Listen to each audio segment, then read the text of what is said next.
Good morning, everyone, and thank you for joining us. I'm Lindsey Hendricks, Executive Director of the Lincoln Chamber of Commerce, and on behalf of the Niagara Chamber Partnership, which includes Lincoln, Grimsby, Fort Erie, Niagara Falls, Niagara-on-the-Lake, Thorold, Welland, Pelham, Port Colborne, Wainfleet, and West Lincoln Chambers, I am thrilled to be able to introduce our informative series called Niagara's Road to Recovery. This series was launched to bring 5 thought-provoking conversations with industry leaders from 5 different business sectors Niagara-wide. These conversations will allow us to reflect on what we've all gone through, what we look forward to, and what opportunities lie ahead. Today, we will be covering the construction sector, featuring panelists from Niagara Outdoor Landscaping, DeSantis Homes, Pollard Windows, and Stolk Construction. I want to thank our tech sponsor, B4 Networks, as well as our moderator, John Armstrong from Armstrong Communications. So let's begin. I will turn it over to you, John. Thank you very much, Lindsey. Yes, we have a great roster of guests today to talk about Niagara's Road to Recovery as it relates to the construction sector. We are joined by Greg Brunet from the Niagara Outdoor Landscaping. Kate Flynn is from Stolk Construction. Gabe DeSantis is from DeSantis Homes, and Gary Pollard is from Pollard Windows. So just to kick us off, the construction sector has really kind of 2 components. There's a residential component and a commercial component, both of which have probably been performing differently during the lockdown and during the pandemic with different requirements and different regulations. So we have both residential and commercial that we'd like to talk about today, and so let's start things off by asking sort of what's the circumstance that your organization has faced over the course of the pandemic as we figure out what's going to be happening in the future. Gary, how about you start us off? Yeah, thank you. The biggest challenge, I think, that as a manufacturer of windows and doors that we've run into is supply. It's huge from our suppliers, with regards to lumber, with regards to vinyl, glass to a certain extent, but it's that's been the biggest challenge, and the continual change of surcharges added to cost and increases of cost, much like builders have experienced with lumber. We're getting that with lumber and vinyl like anybody else, and it's been a real challenge for us. With regards so is that related? Are the supply chain challenges related to sort of the sourcing and the fact they come from different parts of the country or maybe offshore or some of those kinds of things? Like what do you understand the source of the supply chain challenges to be? I would say it's twofold. And if we'll just talk about lumber and vinyl, from a lumber perspective, the lumber suppliers at the beginning of COVID shut down a lot of mills, and shut down a lot of mills preparing for a dearth of business, and not realizing that as we were all stuck at home, that we were going to do renovations and that we were going to continue to build houses and things of that nature. And then when they decided to reopen those mills, they were behind already, and CERB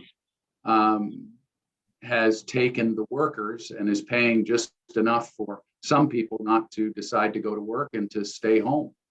Mm-hmm. So that's one. From the vinyl end of it, I would suggest the biggest challenge there is that the majority of vinyl composites is made in Texas.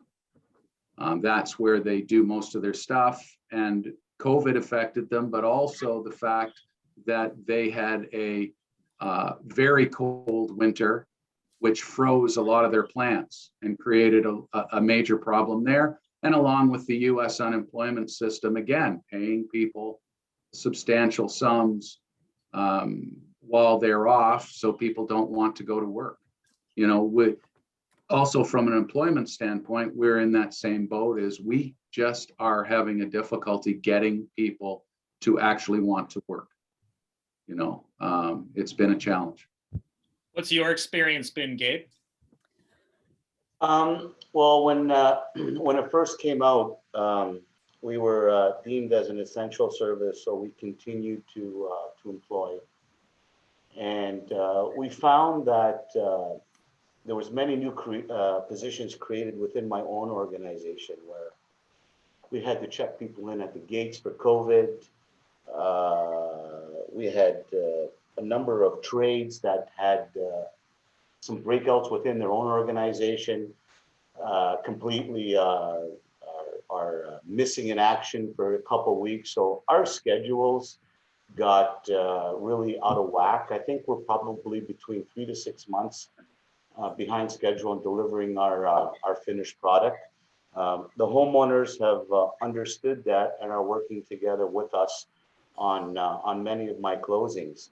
But what I can tell you is, with or without COVID, the Niagara region, especially from Centennial Parkway, I would say Casablanca Boulevard, is just exploded.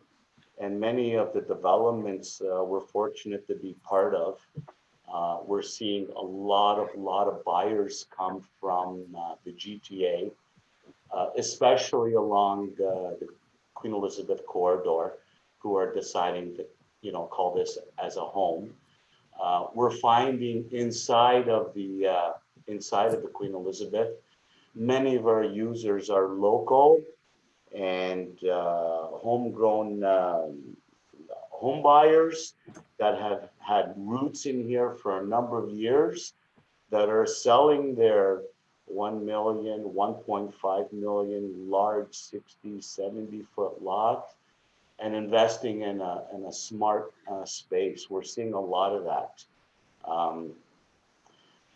It's very encouraging what we see happening in the short term. There was a lack of resales in the marketplace in the last 6 months, and we're very fortunate, the entire industry, to continue to employ the people we do, to continue to pay the fees we do to the municipalities, and to keep the economy strong out here. COVID was new for everyone. It kind of threw us off, but I think we've been able to roll up our sleeves, tighten our belt, and get through this as a whole organization. I can tell you the Ontario home builders, the Niagara home builders, and the Hamilton Halton home builders have really educated us in helping us get through this. And even our workers on site and the companies that we employ, everyone is pulling together. We do understand that there's a shortage of material out there. We do understand that the prices have gone up. Quite simply, as a supply and demand theory. But talking very high level in the next 6 to 12 months, many of the manufacturers, I really believe a number of our prices per square foot or whatever product you're buying, especially commodity, I think those numbers are going to start coming down because the supply chain will be driven back up, and then hopefully we're going to be seeing some balanced pricing in regards to labor rates and construction costs. Right. Land prices, we've been seeing that land prices are at their peak right now. And I really don't see them jumping up as much further as they have did most recently. But it's a monitor that we're watching every day, and the more challenges that we have, the higher cost housing will continue to rise. So I challenge a number of our local officials, our provincial officials, and our federal officials to really tighten up roll up their sleeves and start looking at incentives to incentivize this entire industry for rental accommodations. We have a lack of rental accommodations. We have not had any any immigration in the last 2 years. And once this is behind us, this COVID, 2022, we're anticipating between three to 500,000 people immigrating to Canada in the next 2 years. And these people need a place to live. Yeah. And what we have right now is going to be a challenge providing that space. Yeah. So you said lots of interesting things.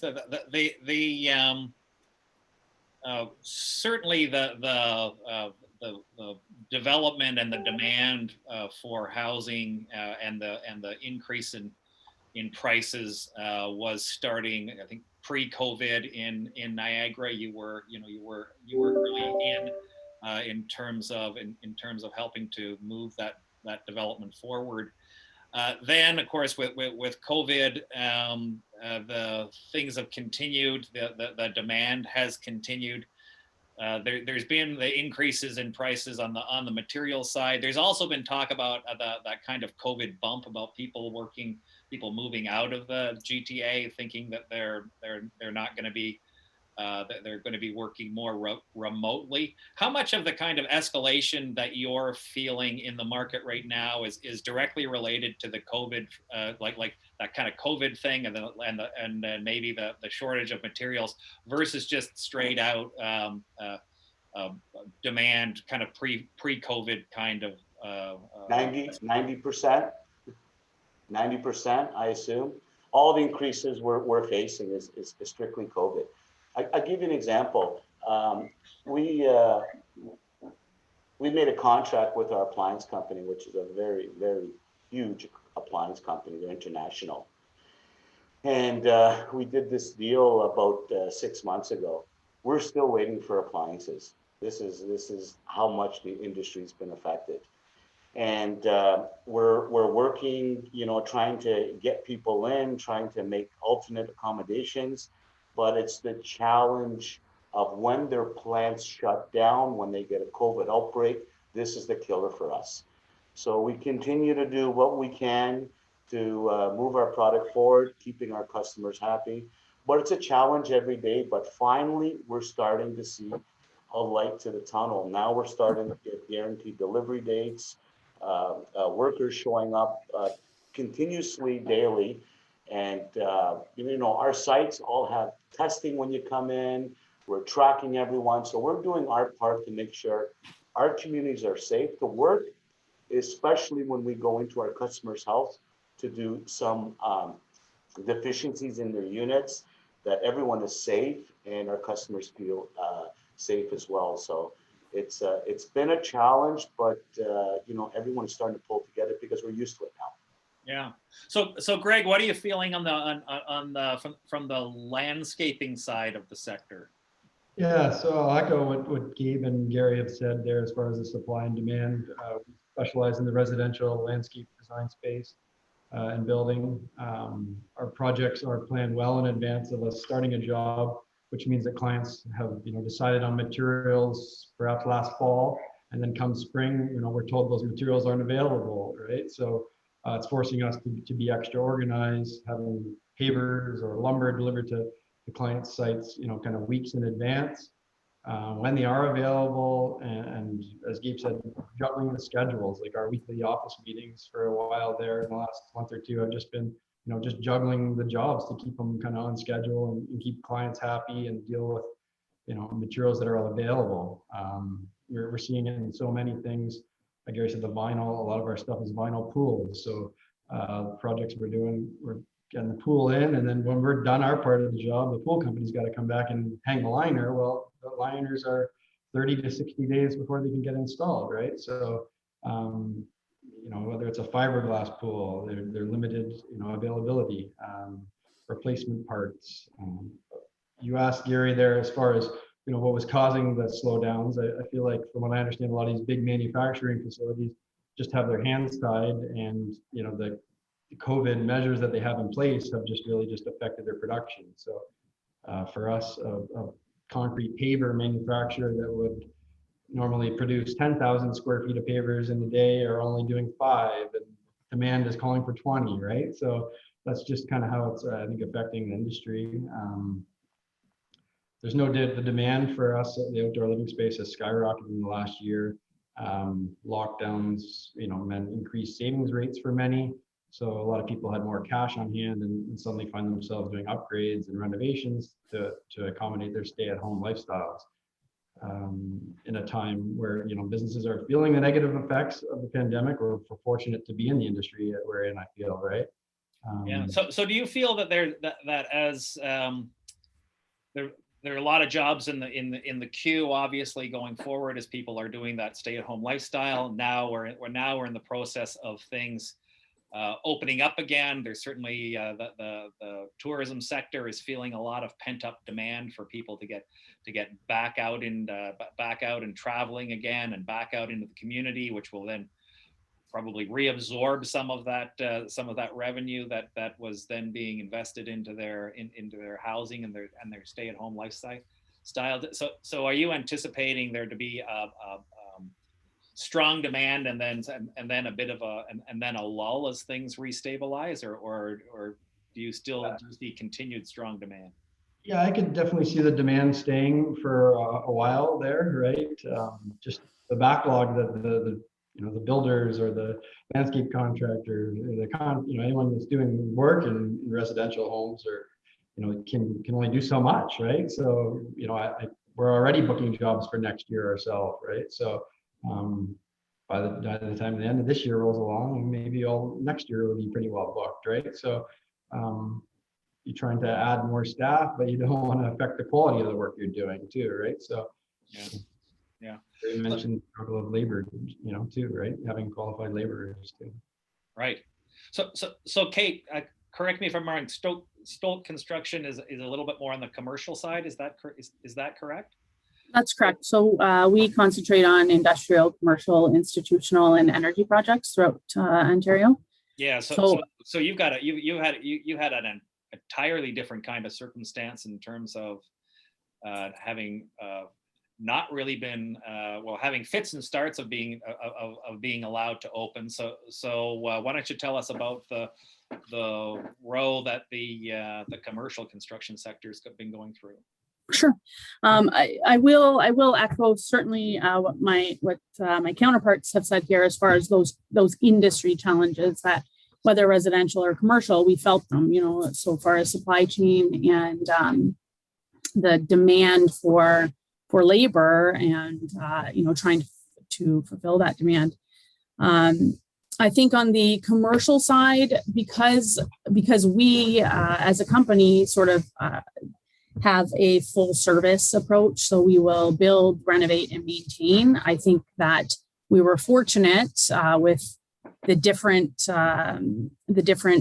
regulations that came down and changes that would seemingly happen overnight, and we had to respond to those. So in many cases we would sort of step back and say, okay, what's the best plan forward? But because we were diversified in our offerings, a lot of that didn't go away. So we were fortunate at the beginning that we were working on a large medical sector project that was able to keep our crews going, but that still meant we spent a weekend when that first announcement that was made and said, okay, how do we move forward, keeping our people working, ensuring that they're safe, and making sure that we're responsive to our clients. And so we got creative. We had to put a shift work in so that we were keeping the crew separated, but making sure that they could, still earn a paycheck. So that was great. And then on the with many of the industrial clients that we work in, that maintenance side still had to be done. They may not have been taking on brand new projects, and a lot of that I think came from really understanding some of these changes. I think they would happen so quickly that whether it was our employees or our clients, they really had to step back and understand exactly what the changes meant for them. And so did we, right? But in each case, we moved forward and we were responsive. And I think for us, our mission is to be problem solvers, and we certainly had to be this year. And our guys and girls were really came to the table as far as living our core values and making sure that we could deliver to our clients.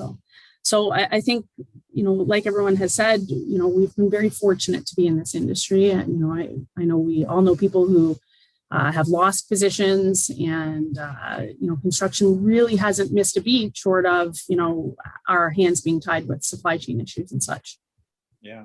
So I want to talk about labor shortages in just a second, but just before we do that, Gabe, you'd indicated that you think that 90% of the increases that we're feeling in Niagara are COVID related, and that potentially as the supply chains begin to stabilize, some of those additional costs will start to come down. Do you think that will then be translated over to the cost of houses, or how do you do you feel prices will come down on housing from an affordability standpoint, or do you think once you reach a plateau, it's difficult to step down from that plateau? Well, if I had a crystal ball, my professional guesstimation would be, I still think that there will be room for increases in this marketplace. As I said before, once this COVID is behind us, and it looks like it's going to be fairly quickly, I would say spring, if late fall, once our government opens up our borders, immigration will escalate in this country. We will need places for these people to stay. So I continue to say that I believe that prices have room to escalate. Job security is now going to be high. Unemployment rates will come down.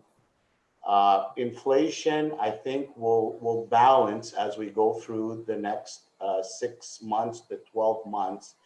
And I truly believe that cost per square foot would be a little bit of a bump. That's my prediction. Labor rates have been stable for the last little bit, but I think, as Kate mentioned, the challenges that we're having right now is the supply of material. And if that was not a challenge, many of these projects will be behind us right now.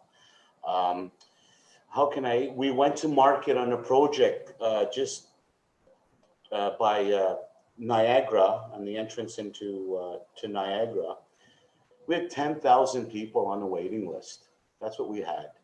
Wow. We shortlisted that project, and we sold out the project in a weekend. And when you sell 260 units over a weekend, and you do a little bit of marketing, and you have a good location, you have a good product, that proves to me that the market's strong, it's encouraging, and we're just doing what we can to bring new product to the market. We don't want to miss that way, because it's important for us, and I truly believe that we're doing our best to provide shelter. Yeah, no, those kind of wait lists, those were unheard of in Niagara a few years ago. I mean, none of the. I mean, the biggest wait list that we've ever experienced was about 2,500 people. When we brought this product to the market 3 months ago, we went from 2,500 people to 10,000 in over 2 weeks. That was the demand. So I encourage our elected officials to bring as much product in the marketplace as possible. It's quite simple. The more supply of new builds, prices will become to be balanced. When there's no supply, prices will continue to escalate, period. Right. And we could only encourage our elected officials who have, the final approval to get these projects moving forward. Yeah. So Gary, in your part of the business, you said you've been a shortage of supply. I think also escalating costs as a result, shortage of supply for various reasons. So do you feel that prices will be coming down in your part of the sector? And do you think that that will translate to the consumer, or do you think that prices will be here to stay at elevated levels? I think prices will stabilize, definitely stabilize. And as Gabe had suggested, with the backlog of people that are out there that are interested, as the market starts to stabilize and we start to see surcharges disappear and things of that nature, I think what we're going to see is we're going to see the competitiveness of each manufacturer have to increase, because there will be a market out there, and you know, we all fight for the same bone sometimes, but there's a big market out there. So I think they will stabilize. Will they come down? Possibly come down based on those surcharges disappearing and things of that nature. Absolutely. Which should be able, and again, it's up to that end, you know, as you get through to, you know, the people you're selling to and they get it through to the consumer, I think it will become more, the prices will be passed on, let's put it that way. The savings will be passed on to a certain extent. But it is a good sign. I don't think, as Gabe suggested, I do think, as Gabe suggested, that the COVID situation is continuing to decline and getting faster that way, which will, and I don't think it will be a definite lull in the industry. I think it will just smooth everything out for us.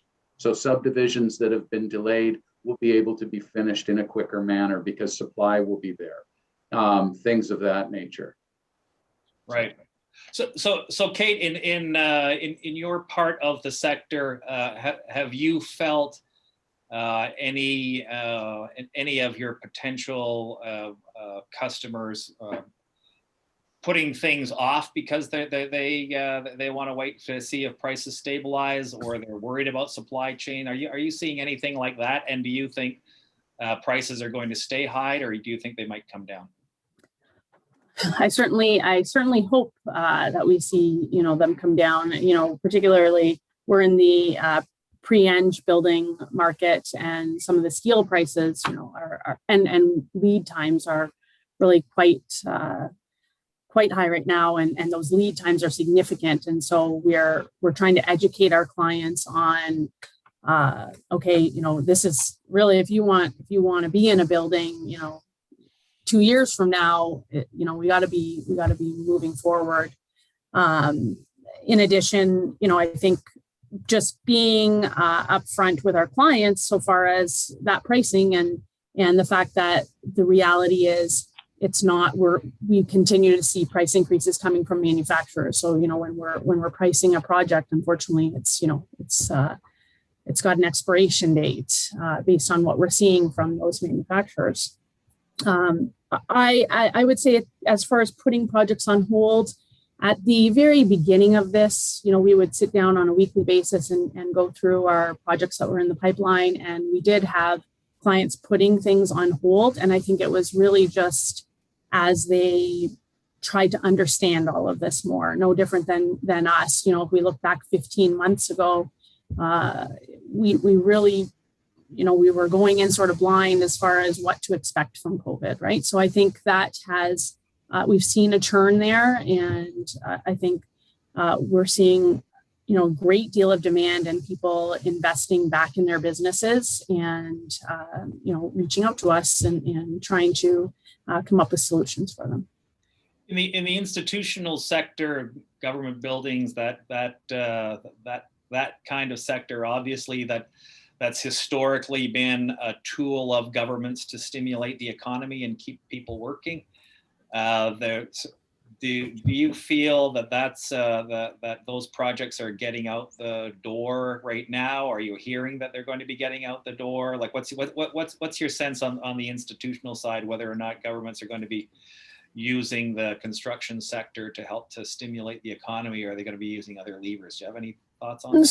So I think, you know, we as an organization are fortunate because we're diverse in the sectors that we serve, but institutional would be the sector that we, you know, felt the greatest hit in as they, you know, sort of, you know, slowed their spending. And I think in many cases, you know, if you look at the schools, projects are they're changing as far as where they're spending their money. You know, I had a conversation with one of the school boards recently about, you know, money going into ventilation and things like that, those sort of projects that are just, you know, taking priority right now. So I don't necessarily know that they'll continue. I think they'll start, you know, putting money back in, but maybe the how the projects look in the shorter term will be a little bit different. So the institutional sector you said was the one that has been sort of thrown into the most change. What do you think about the what was the sector that's had the least amount of impact in your side? Well, I mean, for us, we've seen certainly an upswing on the commercial side for sure. Particularly, again, we've been heavy on the medical sector projects this year, offices and such.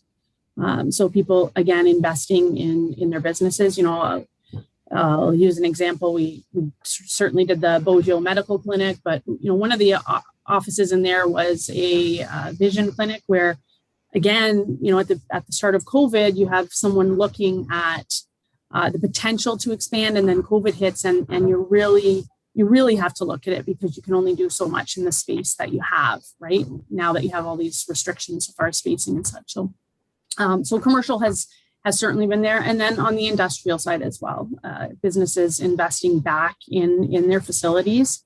And, you know, on the maintenance piece, certainly that, you know, that didn't slow because that has to continue. You know, we do a lot with the food sector and things like that. And those, you know, they have to stay operational.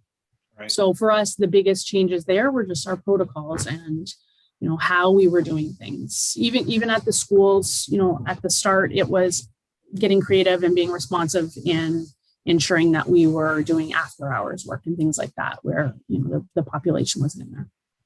Right. So Greg, on the outdoor side of things, you talked about shortages as well, escalating prices, supply chain challenges. Do you think that as those settle down on the outdoor side, what do you think is going to happen to prices? Are they going to stay high? Are they going to stabilize? Do you think, as Gary said, there may be some competition kicks in that begins to modify prices a little bit?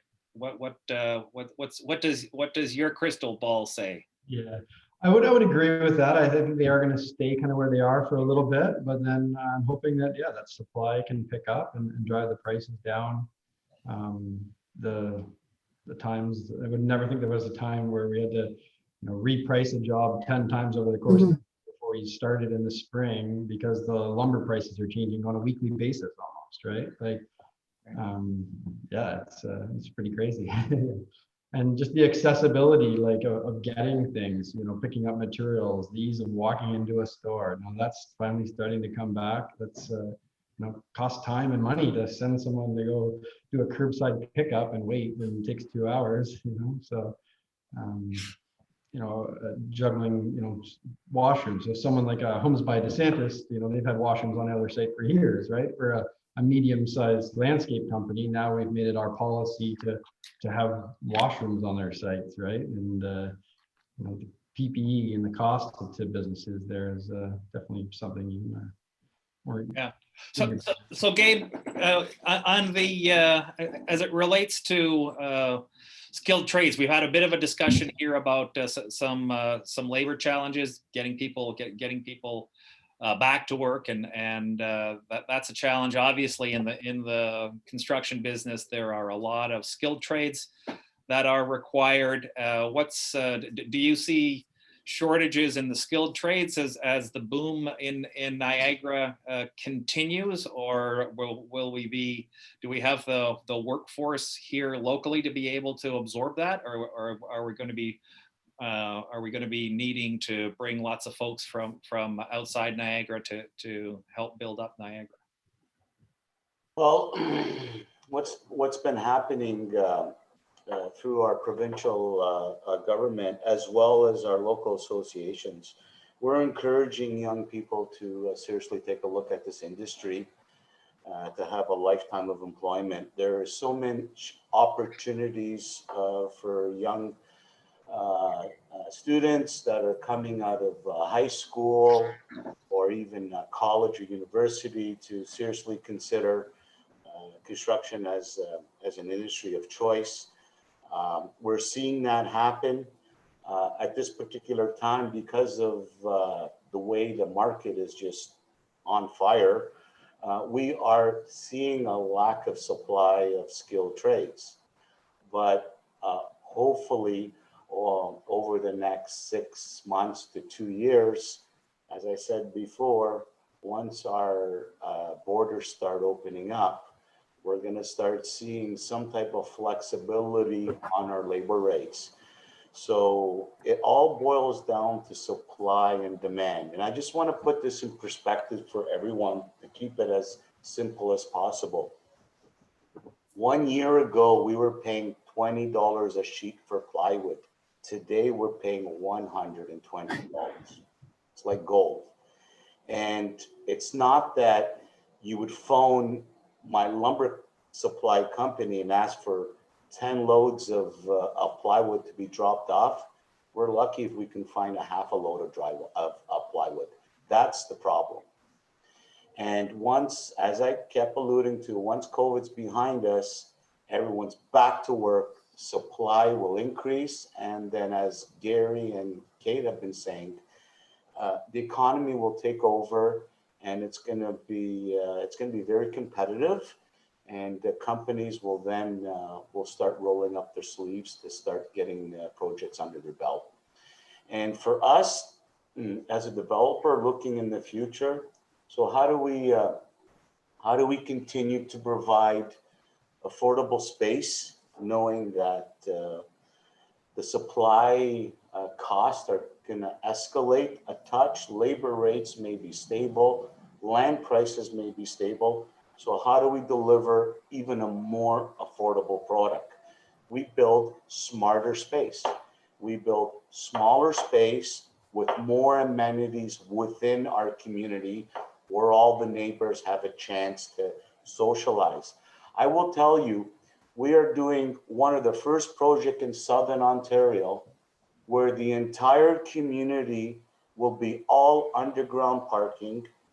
The entire community will be able to bike. We'll be able to do community gardens. We'll have splash pads.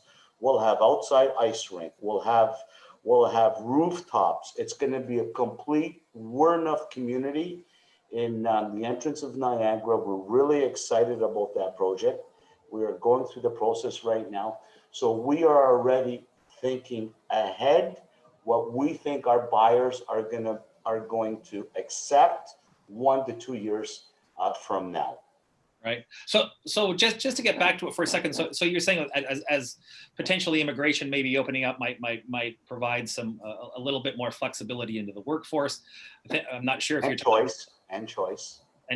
Yeah. Not sure if you're talking about the skilled trades or maybe inside factories to help stabilize the supply chain and to create more regularity in the supply chain. What are you thinking about in terms of the because I mean I think the building boom is all over the place, and so that labor requirement is kind of all over the place. What's your sense of where the sector is going to deal with these kind of short-term kind of shortages? Probably because obviously getting into the high schools or getting into the schools, there's a somewhat longer fix in that regard. So what we're seeing now, we're seeing manufacturers really, think out of the box right now. I'll give you an example. So a condo that we did 5 years ago, we basically, the whole outside was facaded by hand, by labor. Today, companies are really aggressive, and the entire project is being paneled. So basically, there's no more labor on the outside. The labor is within manufacturing facilities, and we're getting our products completely facade on the outside. which allows us to have more quicker construction. So a lot of the manufacturers have been really thinking out of the box, have been being more creative on creating a product to us that is more efficient, more affordable, and easier to maintain. So the days of the bricklayer laying bricks on a high rise, those days are gone. The days of paneling are coming in, which allows us to be a little bit more affordable and pass those savings on to our buyers. So I see wonderful opportunities for first-time home buyers, empty nesters, and investors getting in the marketplace. I really believe that things will be stable in the spring, but there's still going to be a little bit bump in the marketplace for the next 6 months. What's your experience, Kate, on the commercial side as it relates to the skilled labor required to build buildings? Yeah, so I think the skilled trades, we were talking about the shortage, long before COVID. That's the reality. We would, go to the industrial association meetings, and there was a constant push for this and getting this in, these, being in front of high school students and such. And I think we have to continue to push that.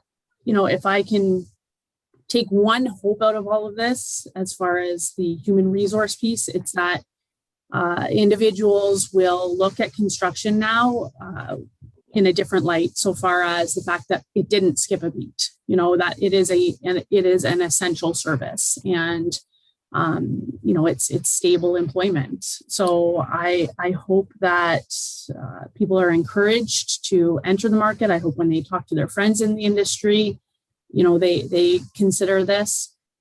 Even we had a lot of applicants this year from the hospitality industry who needed to earn a paycheck, and we all know that industry was hit hard, right? So it's them looking outside of an industry that perhaps they've been part of for a long time, and being open to change. I think as employers, from an employer's perspective, the onus is on us to take that, you talk about a long-term fix, and that's the reality. I think we need to get people in the door, and we need to invest in them, and we need to invest in training and develop them in-house, so that we, so that talent exists for our clients. Yeah. What's the outdoor experience, Greg? You're on mute. Sorry. As far as, sorry, repeat the question there, John. Sorry. Just the outdoor experience as far as labor shortages, skilled trades. What's been your experience? Yeah, I mean, it's for the last few years, it's been an issue for us, right? So, we to be honest, we made a move there this year where we were forced to kind of make a deal with a guy that's kind of outside of the Mississauga, Toronto area, and he sources laborers, right? So it's us bringing in some guys that want to work, right? That want to work, right? So whether they're Mexican or Guatemalan, right? Like, these are our guys that are here and living here on visa and want to work, and they want a paycheck. They need a paycheck, right? So they're putting their heads down and working, and it's working out great. They're great, and there's a balance with skilled laborers and guys that you need, and foremen and lead hands, and right. So it's all got to work in the structure of the organization, but getting guys that want to do the hard work and put in the hours and work in the heat and the rain and all that stuff, right? It's a grind. So yeah. And Gary, you're on the manufacturing side of things. Are you having a hard time getting labor? Our biggest challenge is general labor, and with immigration closed, for lack of a better description, it's created a real dearth of general labor. People with curb, we're in a real challenge right now, and it's seemingly as we said, once immigration opens up, that may open some doors for us, with us, we've talked about putting ESL, English as a second language programs and things of that nature to assist with that within our company. With regards to the skilled labor thing, we've been well aware of the skilled labor challenge for the contractors for many years. And basically, when we develop our products, we try to develop products as in brick molds and things of that nature to assist with installation, to make it easier, nailing flanges and things of that nature with the product. But I think our biggest change was probably, I would say, about even 10 years ago, where we started to provide install for residential for contractors that they could, because they were struggling to find the skilled labor. We said, for a fee, we will install also. And that has helped in a lot of situations. It's a different type of scheduling for us, because you've really got to be on with the contractor to have it organized appropriately, to be able to, when he needs the product, he needs it installed at that time for draws and things of that nature. But that's been helpful. I think, as Kate said and Gabe said, the work still has to be done through manufacturers and through builders associations, working with high schools and trade programs at colleges. I think is massive, because I think we went through a situation where everybody wanted to get that university degree and be a white collar worker. And that's created a bit of a challenge in our industry in terms of getting workers and skilled workers, for sure. So we're starting to run out of time right now. But the next big challenge that of course the sector and we as a society are likely going to be facing is climate change. We certainly have a lot of focus on it. We have a lot of focus on it now coming out of the United States, which I think was which we weren't feeling prior to. The commitments seem to be awfully aggressive to potentially reduce our carbon emissions in half by 2030, which is not very far away. Gabe, are you getting any kind of a sense through your sector of the way the sector may be approaching or facing or dealing or not with climate change as it seems to be exercising more muscle? Climate change in reference to the type of product I'm putting in my buildings to protect the environment. Is that what you're asking, John? Yeah. Okay. So we are doing what we can to make our product more efficient in regards to protecting the environment. Most importantly, trying to keep the monthly cost down for the type of utilities that are going into our buildings and the type of systems that we're putting in. We are doing that right now. Niagara is forward thinking. The Niagara region forward thinking with the CIPs, the community improvement grants they have in place, which encourage us as land developers to put environmental friendly products in these buildings, which add a huge cost, but the CIPs offset those, and the people that are actually the winners are the people that living in the house paying the monthly cost.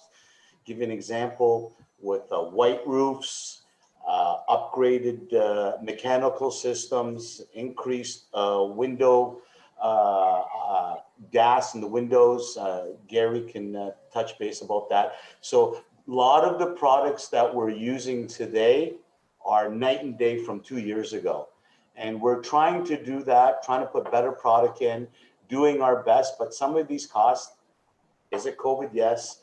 Is it a newer product? Yes. So there's some offset costs that need to be thought about.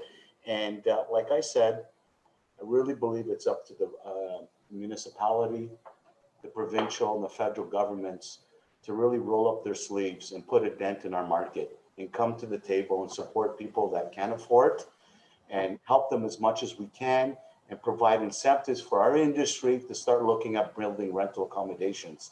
That's where I see happening in the future in the next 5 to 10 to 20 years. Yeah, yeah. So Gary, on the glazing side, is your sector sort of moving towards responding to the demands of climate change? What do you feel? Well, absolutely. I mean, we belong to a group, Fenestration Canada, and that group is affected by Energy Star Canada has increased energy. You need increased energy ratings on product because the window, you know, as I don't like to admit this, but the window is the weakest part of the wall, you know, and so that's been a continual thing by the government of Canada to increase ratings on windows. And with that in mind, we've had to change to different glass types, low-E coatings. We've even changed to triple glazing now with our product because the ratings are becoming harder to meet with dual glazing. And so we've had to increase that. And of course, we do in-house testing, but we also obviously have to send ours out for third-party testing so that we show that we meet. But absolutely, it's affecting us, and it's making better product. There's no question it's making better product in the industry. John, may I add also, I just got a note from Serena Carboni, my sales and marketing director. Our newest project in downtown Grimsby is going to be the first in the entire area that's going to be completely geothermal. So we're taking every ground source out of the ground. We're not going to affect any utilities. So those are things that we are doing, thinking out of the box to make it more affordable for our owners to try to keep their monthly costs down. So it is going to be the first in Niagara, and I'm proud to say that. Nice, that's fantastic. So Greg, what do you feel on outdoor? I know permeable pavers help to passively disperse water as opposed to having increased sewer capacity. What do you feel in outdoor as it relates to climate change? Yeah, I think permeable is probably one of the biggest thing for climate change and something that you're going to see, you know, the Niagara region or local municipalities, you know, increasing on the residential side and on, you know, the commercial side and on these condensed, you know, urban areas where rainwater and stormwater are a problem. But for us, yeah, we're just kind of breaking the ground in that stuff, and we haven't been to an industry trade show in the last year or two, right? But yeah, that's kind of where those things are going, and doing that stuff to you know, be more resourceful with the stuff that we got to work with, and also kind of, you know, help our infrastructure in our communities, right? Yeah. Kate, are you feeling the demands of climate change impacting the way the ICI sector is behaving right now? So I think for many of our clients, these are, you know, large companies within the region, and I think that is a focus. And so when they are working on the design of what they're doing, certainly, you know, we will assist them along the way with that. It's becoming, you know, you talk about the permeable pavers, but with many of our manufacturers, Butler on the Butler side for pre-eng, they are offering these products, right, that you know, help with the, you know, Gabe said, the CIPs and making sure we're working with our clients to ensure that they can capitalize on those things. And there is the front end cost, but on the back end, you know, there's some significant savings available for them if they consider this in their design. So just working closely with them and the municipalities, making sure we're educating our clients on those incentives. Right. So we only have a few minutes left. So let's blast through one last quick question. So we'll start with you, Gabe. Are you optimistic about the future? And if so, why? You're on mute. Very optimistic about the future. I see job security going to be high. I see inflation being stable.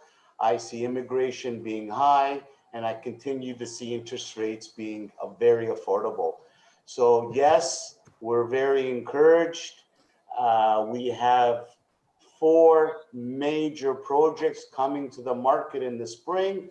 We'll be delivering hopefully approximately 1,500 units from Centennial Parkway to Ontario Street in Beamsville. 4 beautiful projects on our books. And like I said, the demand is unreal. And all I can say is now's the time to buy. Fantastic. Kate, are you optimistic about the future? And if so, why? Absolutely, I am. I think that the fact that we were able to get through these last 15 months, and like everyone here has said, there's pent up demand.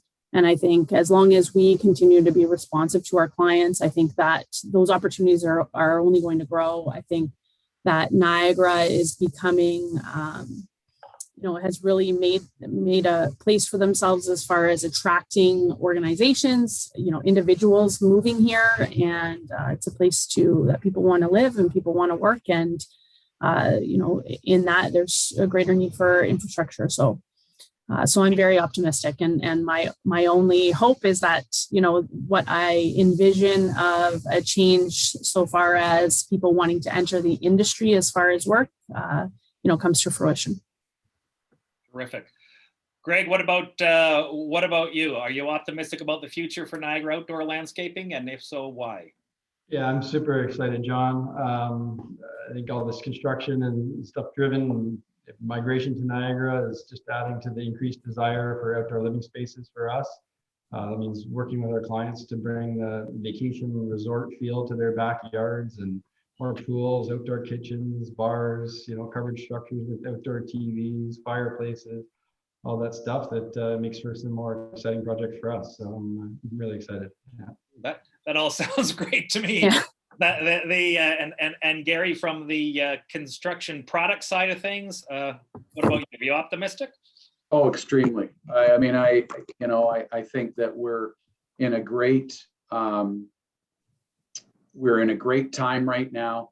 Things are going to continue to be very good. The economy is going to just move forward, almost as if we didn't have COVID. And I'm really excited about it. I know there have been some naysayers that have been saying that, we might have the big R word. I don't see that happening at all. At all. I see us continuing on and being strong as a country and as a region. Terrific. That's all the time that we have. I would like to thank Kate Flynn, Greg Brunet, Gary Pollard, and Gabe DeSantis for joining us today to talk about Niagara's road to recovery as it relates to the construction sector. Next Tuesday, please join us again, where we will be joined by, we'll be talking about the manufacturing sector specifically, and we will be joined by Murray Bain from Standpack out of beautiful Smithville, Ontario, Lise Moreau from International So-Right, and Ken Lucician from Walker Industries. I'd like to thank everybody for tuning in and watching. And again, thank you to our participants. It's been a great session. Thank you very much, everybody. Thank you. Thank you.